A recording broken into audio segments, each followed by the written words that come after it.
Napag-usapan natin ang patungkol sa pag-atake ni Jahil. Ito ay napakalaking fireball, pero na-cancel ito ng anti-skill nitong si Yuki Kagurazaka kahit na ngayon ay napaka-critical ng condition niya. Pero bago natin simulan itong video na ito, ay i-roll muna natin ang intro. Hello everyone and welcome to my channel, ang inyong source ng Tagalog na Tansura Contents. Sa channel na ito ay pinag-uusapan natin ang mga nangyayari sa may Tansura universe. So without further ado, let's get into the video.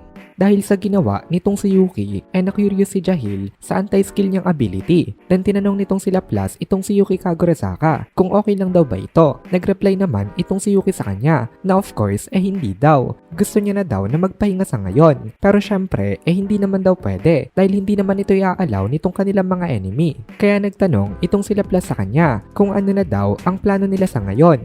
Actually walang plano itong si Yuki, pero ang pinaka-importante ang makasurvive daw sila. According sa observation nitong si Yuki Kagurazaka 10 times na mas mataas ang powers ni Jahil compared sa powers ni Laplace, and compared naman sa kanyang sarili 5 times na mas mataas ito. Ang existence value ni Laplace a little over 1,000,000. Ang strength niya comparable sa isang Demon Lord Seed, pero in terms of value alone ang experience talaga ni Laplace ang pinakamalaking factor kung bakit napakalakas rin niya. In comparison kay Laplace 2,000,000 naman ang value nitong si Yuki Kagurazaka. Tapos meron siyang ultimate skill na Greedy King Mammon, and hindi lang yon, napakadaya rin ng kanyang ability na tinatawag na anti-skill kasi nai-disable nito ang kahit na anong skill ng kanyang mga kalaban. Kaya ang kanyang combat ability hindi talaga dapat i-measure gamit ang numbers. Punta naman tayo kay Tyr. Meron siyang existence value na around 2.4 million. Mas mataas ito compared kay Yuki. Then meron din siyang unique skill na tinatawag na Optimist. Under certain conditions kaya niyang ma-erase ang lahat ng kanyang physical abilities ng 3 folds. Kung titingnan natin, parang napakadaya rin ito. Pero in real life situation, hindi ito gumagana kapag malakas ang kalaban niya. Sa mga lower ranked opponents lang ito nagagamit ni Tyr. Tsaka kulang pa itong si Tyr when it comes to combat experience. Kaya sa apat na nandito, siya ang pinakamahina sa kanila. Then lastly, itong si Kagali. In terms of existence value alone, siya ang pinakamalakas sa kanilang lahat.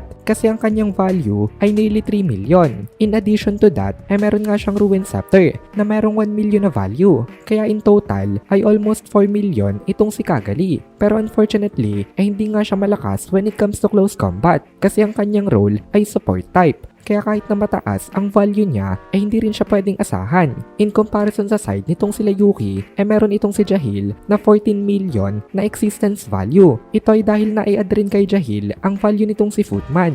In addition to that malakas si Jahil in both long range and close combat. Kaya talagang mahirap siyang kalaban. Malakas siya when it comes to magic. Tapos malakas din siya kapag hand-to-hand naman ang napili mong laban. Kayang-kaya ni Jahil na bugbugin lahat itong mga naan dito. Kahit na magtulong-tulong pa itong mga ito. Kaya without a doubt napakadelikado ngayon ng situation nitong sila Yuki. Kasi tandaan natin na hindi lang naman itong si Jahil ang naan dito. Nandito rin itong Phantom King na si Feldway. At ngayon nga hindi pa rin siya kumikilos. Nanonood lang talaga siya sa mga nangyayaring battle. Despite being a genius, wala si Yuking maisip na plano. Kaya frustrate siya ngayon sa kanyang sarili. Naisip niya na lang na siguro daw hindi sila napunta sa ganitong situation kung hindi niya agad din-reveal na hindi siya under ng domination. Pero naisip niya rin naman na tama naman kasi talaga yung ginawa niyang timing. Kasi yun ang best na time para pakawalan itong si Kagali. Talagang mas ahead lang sa kanila itong Phantom King when it comes to pagpaplano. Ginawa nila parehas ang lahat ng mga preparations.